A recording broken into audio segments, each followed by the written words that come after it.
Hello, I'm Jim Sparrow and welcome to this video series on cardiopulmonary bypass and the cardiopulmonary bypass circuit. This is video 1 of 7 in this section. In this video we will give a general overview of bypass. We will define what bypass really means and what it doesn't mean.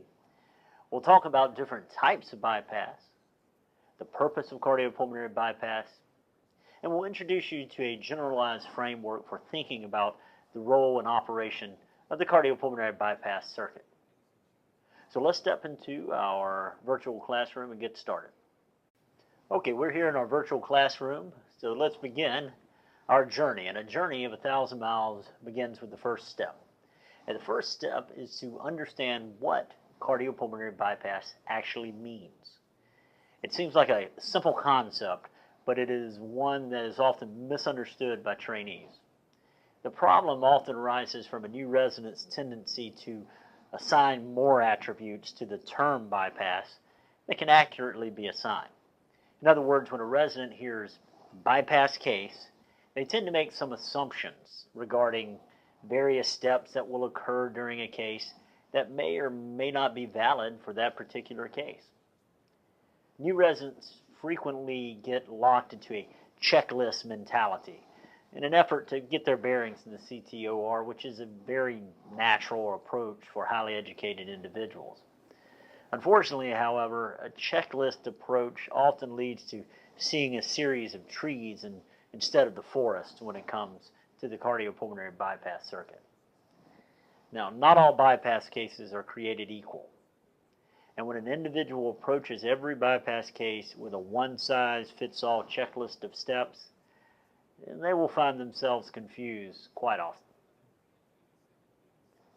First and foremost, it is important to understand that the term cardiopulmonary bypass simply means that blood will be bypassing its normal route through the heart and lungs, and instead it will travel through an extracorporeal, i.e. outside the body, circuit.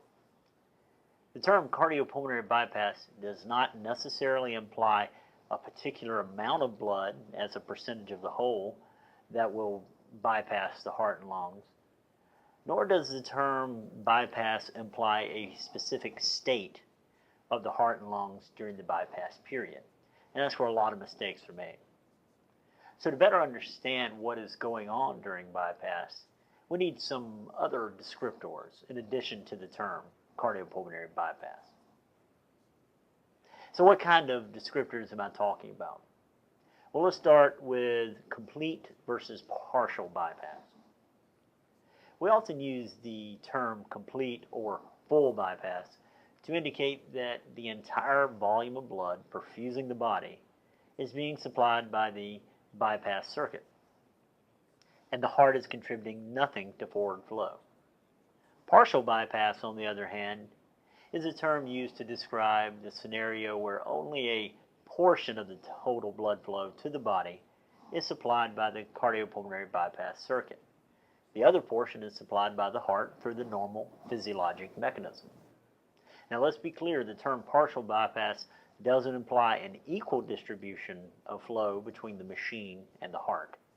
It simply indicates that the heart is contributing some degree of cardiac output, which could range from very little to the majority of flow. So the vast majority of bypass cases, the bypass period will be predominantly complete bypass, where the machine supplies 100% of the blood flow to the body and the heart 0%, until it comes time for weaning from bypass. Weaning from bypass usually entails incrementally allowing increasing volumes of blood to flow through the heart and lungs until the heart is full enough to begin ejecting blood through the aortic valve. At this point, the heart begins contributing to forward flow, and thus a period of partial bypass has begun. The flow from the cardiopulmonary bypass machine is reduced gradually, and the portion of the output from the heart increases. If the heart is able to maintain an output that is appropriate, the flow from the bypass machine is brought to zero or just enough to keep up with the vents. We'll discuss the vents later. At this point, all the forward cardiac output is being supplied by the heart, and this is the point where we are off bypass. So we see the weaning period is really a period of partial bypass, where the machine and the heart are both contributing to the total blood flow in varying proportions. This partial bypass period may last for 30 seconds or so, or it may take several minutes, depending on other factors that we'll discuss in future lectures. So now that we've covered complete and partial bypass, what other descriptors do we use to characterize bypass? Well, there are several. If you remember, I earlier stated that the term cardiopulmonary bypass does not imply a specific state of the heart. For instance, we can be on beating heart bypass or non-beating heart bypass, also called pleged bypass. These are obviously two very different states of the heart, but both are bypass. If we think about it, we can begin to see how some descriptors might go together like peas and carrots, to describe the operative state, while other terms would never be used together, terms like simple and rocket science, for example. An example of complementary descriptors is a case that utilizes complete beating heart bypass, meaning that the heart is beating but is not ejecting, thus all end organ perfusion is coming from the machine. Using simple logic, we can see that some descriptors are not only complementary but are necessarily linked together. For instance, partial and beating heart must go together, for the heart cannot contribute to the output if it's not beating.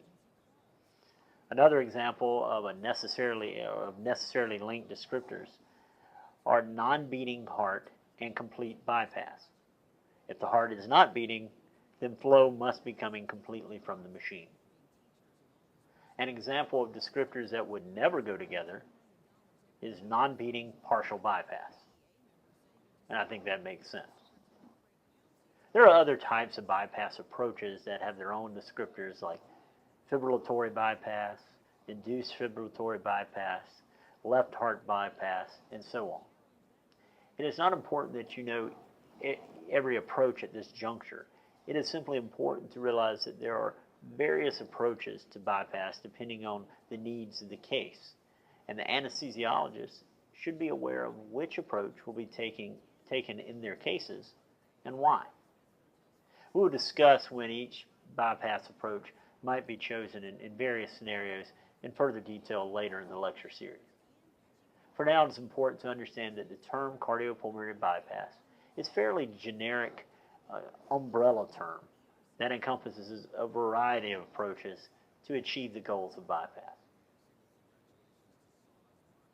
So now that we understand what cardiopulmonary bypass really means, and some terms used to specify what type of bypass strategy is being employed, let's ask the obvious question.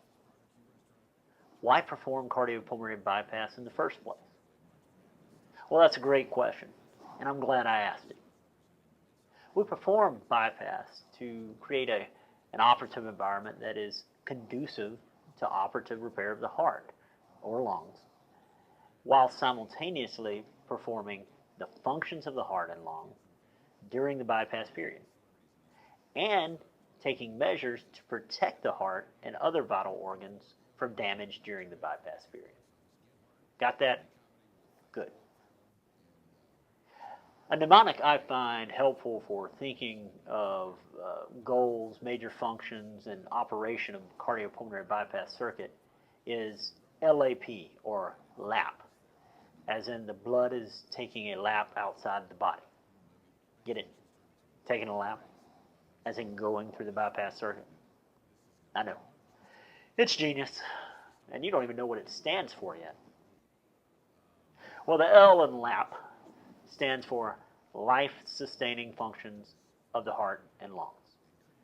Think of this analogy. If you're flying a plane and you want to get to the ground, the normal procedure is to land the plane. Alternatively, you could jump out of the plane. You will most definitely reach the ground that way as well. But to avoid personal disaster, you'd better have a parachute if you choose the latter. All this to say, if we have a machine that allows us to divert blood away from the heart and lungs, that machine better do the job of those two organs, or the bypass run will be exceedingly short and catastrophically unsuccessful. So you better have parachute-like functions on that machine. So we know now that the cardiopulmonary bypass circuit will have to perform the life-sustaining functions of the heart and lung. A in our LAP mnemonic stands for assist the surgeon. So there are specific procedures and functions of the bypass circuit that are designed to assist the surgeon from a generalized assistance like creating a bloodless operative field to very specific choices in the makeup of the circuit that will assist the surgeon in their operative approach. Okay, now we know that cardiopulmonary bypass circuit will provide life-sustaining functions of the heart and lungs. The circuit will assist the surgeon. And this brings us to P in our LAP mnemonic. P stands for protect the heart and vital organs. So there will be specific functions of the circuit and the circuit components that are designed to minimize damage to the heart and other vital organs during bypass. Now, most instruments housed within the circuit, as well as the processes and operations performed by the cardiopulmonary circuit, fall under one of these three LAP categories. So I feel it is a helpful generalized view of the major goals and requirements of cardiopulmonary bypass machine and its use. As we progress through the rest of the videos in this section, we will come back time and again to that LAP mnemonic, exploring the functions of the cardiopulmonary bypass machine that fall under each category. Thanks for watching this introduction to cardiopulmonary bypass.